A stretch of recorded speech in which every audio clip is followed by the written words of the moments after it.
반갑습니다, 여러분. 게시탐정입니다. 윤석열이 파면되고 이제 대선 전국이 시작됐는데 그 두 개의 암덩어리 중에 하나가 도려내졌으니까 나머지 하나를 향해서 메스를 댈 차례가 됐죠. 보수 우파에서는 윤석열 축출 후에 이재명을 타깃으로 해가지고 총력전을 벌일 예정인데 그동안의 수다한 어필이 먹혀들었는지 정치적 입장이 없는 일반인들에게도 이재명에 대한 호감만큼이나 비호감도 하늘을 찌르고 있거든요.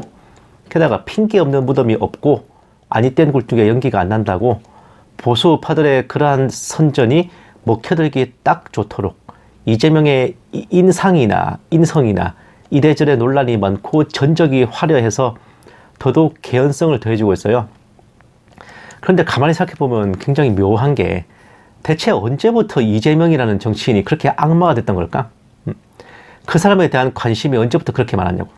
그 사람이 보수 우파에 저지른 폐악질이 뭐 얼마나 된다고 그렇게 부모 죽인 철천지 원수를 보는 것처럼 개거품 물고 욕하는 건지 좀 의아하긴 해요. 왜냐하면 우파에 저지른 악행으로 따지면요, 자기네 당의 대통령을 배신해서 탄핵되게 만든 당시 새누리당 탄핵 배신자들, 일명 사탄파, 사기 탄핵파를 줄여서 사탄파라 그래요. 걔네들의 죄질이 더 악랄하지. 특히 탄핵 사태에서 국무총리 및 대통령 권한대행으로 있으면서 적극적으로 탄핵을 막았어야 될 위치에 있었지만 아무것도 하지 않고 기념시계와 자계를 박은 명패나 만들면서 권력 노름이나 했던 황교안의 죄상이 더 악질이라 할 수 있고, 아예 사기 탄핵의 직접적인 칼제비로 특검을 빙자한 날조 수사로 동전 한 푼 받지 않은 박근혜 대통령에게 뇌물죄를 뒤집어 씌워 파면되게 만들고, 적폐청산을 한답시고 보수 강요 200명을 숙청해서 박해한 윤석열, 한동훈의 죄가 누구보다도 천인공노할 악행이잖아요. 이 자들의 죄에 비하면 이재명의 죄상들이 더 무겁다고 하기도 민망하지 않아요? 무엇보다 우파를 향해 직접 저지른 죄는 황교안, 윤석열, 한동훈 등이 압도적으로 무거운데 어째서 우파들은 이재명을 향해서는 악마 취급을 하면서 우파의 진짜 원수들은 아무렇지도 않게 물고 빠는지 제가 도통 이해할 수가 없네요. 가만히 생각해보면은 2012년에 박근혜가 당선됐을 때, 2017년에 문재인이 당선됐을 때만 해도 이재명이라는 사람은 뭐 문재인의 경선 경쟁 후보 정도나 생각했지 지금처럼 악마 쓰레기 취급은 아니었잖아요. 게다가 2022년 대선 때만 해도 박근혜를 박해했던 윤석열에 대한 반발로 이재명을 지지했던 박사모 회원들, 그리고 우파 시민들 적지 않았어요. 심지어 박근혜의 동생 박근영이 이재명을 공개 지지하기도 했었거든. 그러니까 우파들이 생각하는 것처럼 이재명에 대한 악마화가 생각보다 그렇게 오래된 건 아니란 말입니다. 본격적인 악마화 작업은 2022년 대선 때였을 것 같은데 그때도 솔직히 이재명이 되면 안 된다 보다도 좌파 정권이 다시 들어서면 안 된다, 그런 정권 교체에 대한 게 더 중점이었잖아요. 그런데 본 게시탐정이 역대 선거들을 살펴보면 문득 눈에 들어온 게 있는데 좌파와 우파가 유권자들을 향해 어필하는 방식이에요.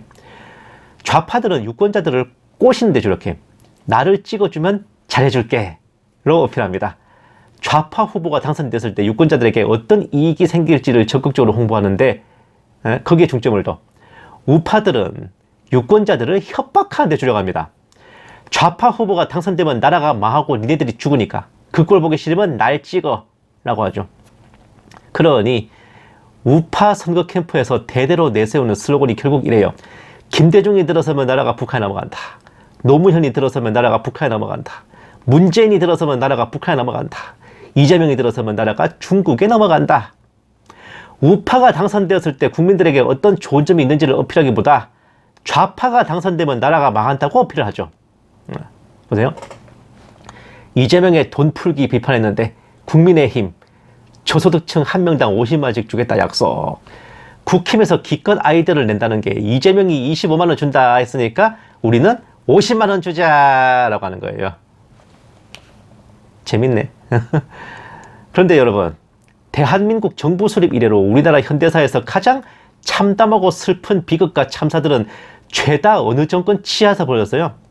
뭐 천재지변이나 사고 이런 거 빼고 자국민을 파리 목숨으로 여기고 적으로 간주하며 총칼을 겨누었던 시절, 의문사와 고문과 불법 감금과 강제노동과 군사반란 등 정상적인 민주주의 국가에서 있을 수 없고 있어서도 안 되는 폐악질들이 좌파 정권에서 있었나? 하나 빠짐없이 우파 정권에서 벌어진 일들이잖아. 뭐 광주라는 한 지역에 한정되어 있는 5.18을 빼더라도 4.19 혁명과 6월 민주항쟁 등 국민들이 쟁취한 민주화도 우파 정권에 대항한 투쟁의 성과 아니었냐고요. 좌파 정권 상대로 싸웠냐고 국민들이. 아니잖아. 그러니까 이재명 하나로 퉁치기에는 보수 우파들이 짊어진 업보가 너무나도 무거운 겁니다. 그나마 문재인 정권 이후에 제법 건실한 우파 정권으로 교체할 기회가 있었는데 뭐에 씌었는지 기껏 빨아주며 세운 게 윤석열이잖아. 이건 뭐 밥을 팔아서 똥을 사먹은 꼴이네. 대선 전국이 시작됨에 따라 우파에서 대선 이제 주자들이 출사표를 던지고 있는데 하나같이 그 밥에 그 나물이라 이제 씁쓸하기도 하고 영 끌리지도 않습니다만은 어쩌면 지금껏 우파 진영에서 가장 깨끗하고 청렴하고 흠결 없다고 여겼던 그런 지도자가 아마 박근혜와 김진태일 겁니다. 정치인들이 이래저래 전과 1, 2범씩은 달고 있는 판에 그런 것도 없어. 정치 커리어에 큰 사고나 깽판이나 부정부패한 것도 없이 그 굴곡 많은 정계에서 이런 청렴함이 있나 싶을 만한데 이 인간들도 제가 흐린 눈을 걷어내고 민낯을 똑바로 바라보니까 역시나 완벽한 사람은 없었나 봅니다. 여러분도 아실지 모르겠지만 박근혜가 현재 이제 대구 달성인가 거기 이제 사저, 이제 관저는 나라에서 주는 집이고 사저는 개인의 집을 말하는 거예요. 사저에 머무르고 있는데 그 집을 구하는데 결정적인 도움을 제공한 사람이 유명한 우파 유튜버인 가로세로 연구소 대표 김세희 기자입니다. 본 게시 탐정이 지금까지 보건데 박근혜 파리가 아니라 진심으로 충성하는 참 충신이야.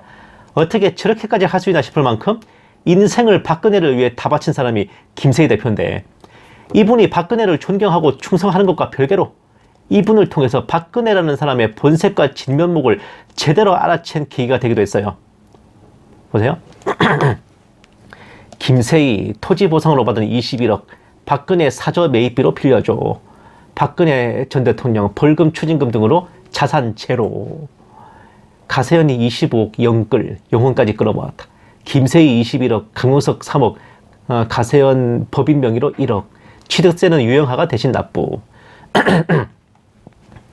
벌금과 추징금 내느라 전에 살던 사저를 비롯해서 전 재산을 몰수당하고 빈털터리 알거지 신세가 된 박근혜를 위해서 김세희 대표는 박근혜가 옥살이 하는 동안 이전 사저의 짐들을 본인 사비로 창고를 빌려가지고 박근혜가 석방될 때까지 몇 년 동안 그걸 보관해주기도 했어요. 이후 박근혜가 석방될 때에 맞춰서 미리 새로운 사저를 준비해줬고 나오자마자 바로 입주할 수 있게 무려 25억 원이나 되는 돈을 쏟아부었습니다. 와, 여보세요? 일각에서는 일개 유튜버에 불과한 김 대표가 그 정도 규모의 자금을 조성했을 가능성이 희박하다. 박 전 대통령의 남동생 박지만 회장이 사저 매입비를 부담했을 것이라는 추론을 펴고 있다.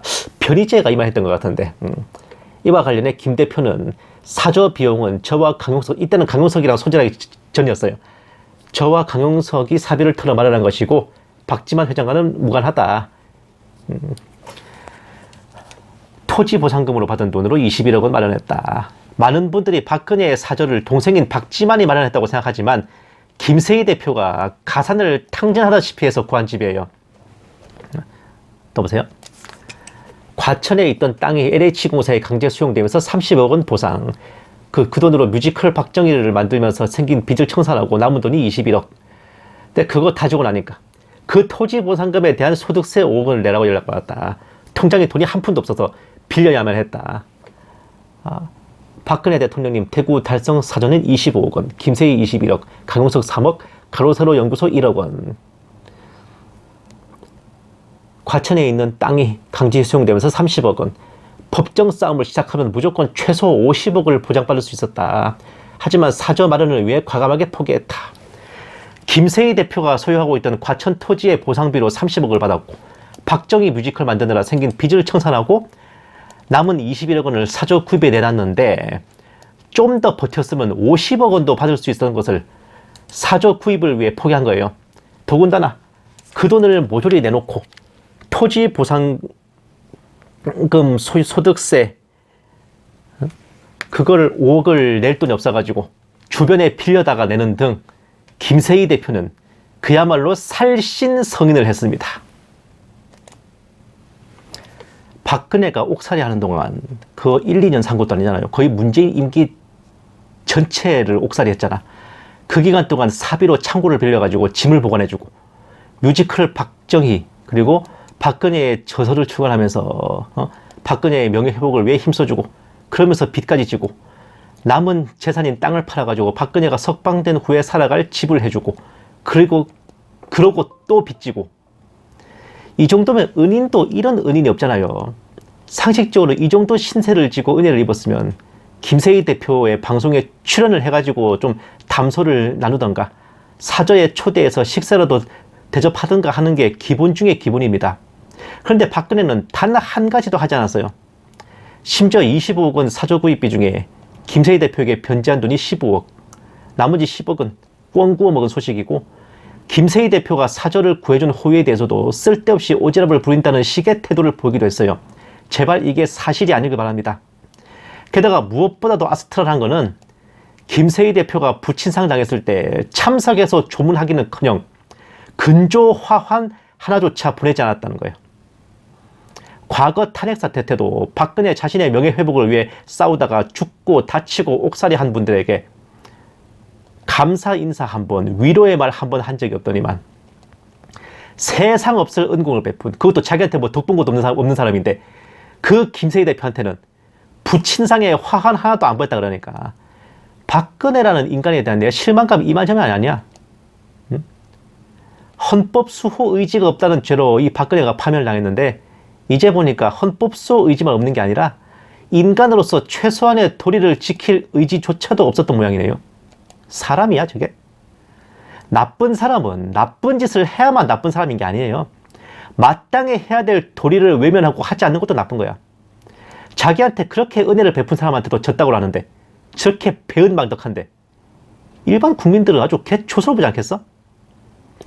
본인은 고귀하신 분이고 지극히 오르신 분이니까 미천한 아래 것들은 당연히 자신을 위해 목숨을 바치고 간이고 쓸개고 다 내놓고 소나 말처럼 충성하는 게 당연하다 그거요? 하등 고마워할 필요도 가치도 없을 정도로? 미친 거야 뭐야 이거. 본 게시 탐정에 아주 오랫동안 존경하고 위해왔던 정치인인 김진태 또한 박근혜와 크게 다르지 않았어요. 콩깍지 걷어내고 흐린 눈을 비비고 냉정하게 꿰뚫어본 김진태는 참 아찔한 인간이었습니다. 본 게시 탐정이 김진태를 지지하던 지인의 권유로 2018년에 자유한국당에 입당해가지고 2019년 2월 달에 전당대회부터 시작해서 2020년 총선, 2022년 지방선거 전까지 그 사람과 관련된 거의 모든 행사나 모임을 쫓아다니면서 여러 동지들과 함께 열과 성을 다해 섬겼는데 그 양반 도지사 되고 나서 그렇게나 충성했던 동지들 모조리 내쳐졌습니다. 단 한 사람도 등용하거나 자리를 내어주면 챙긴 사람 없었어. 아니 도지사가 임명할 수 있는 자리가 몇 개인데 많은 동지들이 기나긴 시간과 노력과 비용을 소진하며 끝내 이용만 당하고 내버려졌습니다. 2020년 총선에서 3선에 실패해서 야인이 된 김진태를 우리 의원님이 기죽으면 안 돼. 더 열심히 보필하고 북돋아드리자. 우리 동지들이 얼마나 열성을 다했는데 낙선하고 끈 떨어진 정치인은 급속히 존재감이 없어지고 잊혀지는 이 의리라고는 없는 우파바닥에서 끝까지 의리를 지키며 섬긴 동지들이 있었는데 그들 중 단 한 사람도 보상을 받지 못했어요. 사람 아니야. 게다가 이번 명태균 게이트에서 보듯이 공천을 받기 위해서 브로커 명태균을 통해 김건희한테 아주 제대로 빌붙었던 모양일세.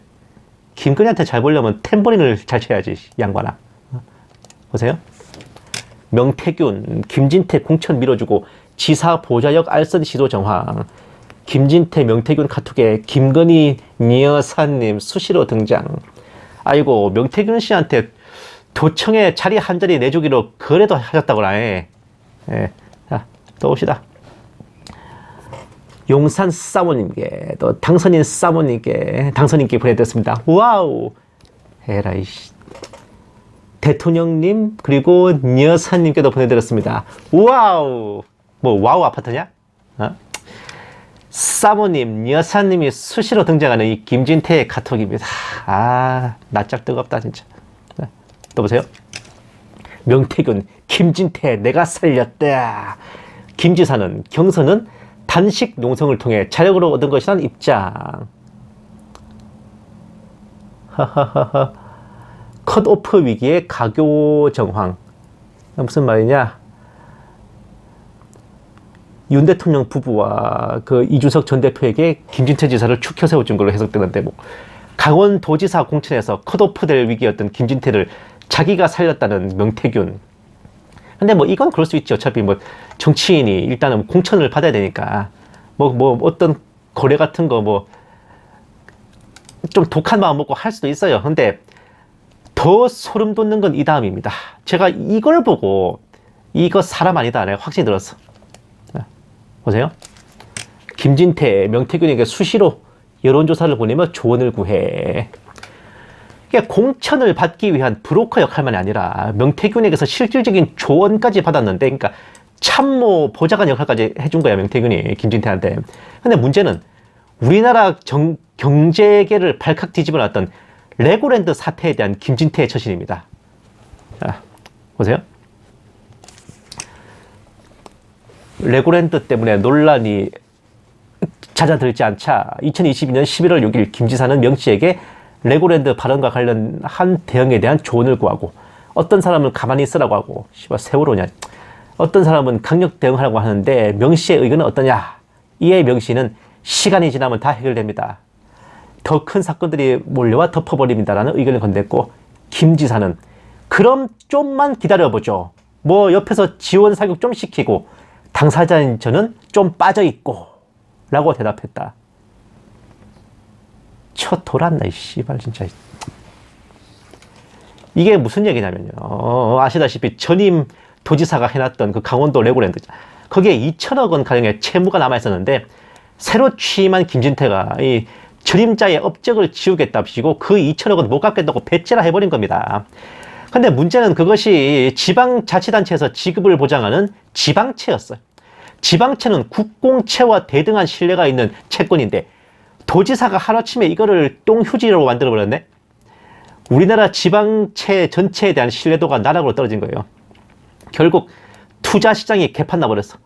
정부에서는 이거 틀어막으려고 최초 50조 원, 최종적으로 200조 원의 공적 자금을 투입해가지고 이 레고랜드 사태를 틀어막았는데, 진짜 나쁜 거는 자기가 싸질러 놓은 짓 때문에 정부에서 뒷목 잡고 수습하는 동안 이 김진태는 별 중요하지도 않은 베트남 출장을 가버리는 무책임의 극치를 보였다고.